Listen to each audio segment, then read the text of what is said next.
Here is one dynamic, and this is interesting too, because we've been talking about Barbara Lagoa, who may be Trump's pick. She is a Florida federal judge. She was a Florida state judge. In both capacities, she basically said it was perfectly fine to charge a poll tax, essentially, to voters who were re-enfranchised by the Florida voting public. And the poll tax has been reinstituted by the court down there. And Mike Bloomberg said, I'm going to check the change in my couch. And, oh, look, I found $32 million. And he is going to pay off, or if he hasn't already, pay off all the fines and fees of a significant amount of voters. I don't know if he's going to do all of them, but I think that may cover all of them. I'm not sure. Here is Matt Gaetz on Fox Business News, misunderstanding what the word bribery means.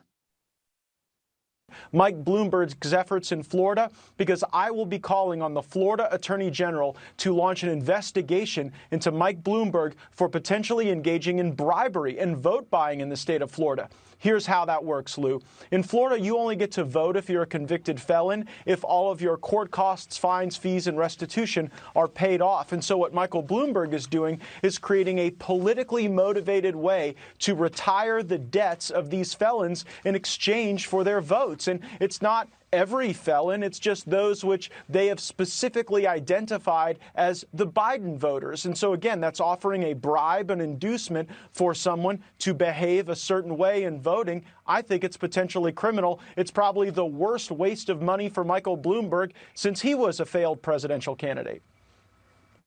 Obviously, I can't imagine Matt Gaetz is in favor of telling billionaires how to spend their money.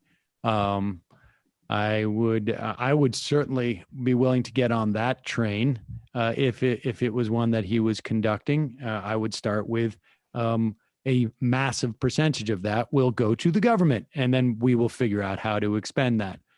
However, there's this little step that he's missing there, which is the part where you got to vote for Biden. And that is like the idea that you wouldn't be allowed to expend your money in any way that you want coming from a Republican is sort of fascinating. I mean, the Republican Supreme Court believes that money is speech. Sounds like Matt Gaetz is trying to abridge the First Amendment rights of Michael Bloomberg. But he is, of course, he has no way of knowing how these people are going to vote. People may feel, indebted to Michael Bloomberg, I guess, and then would vote for Michael Bloomberg in some fashion.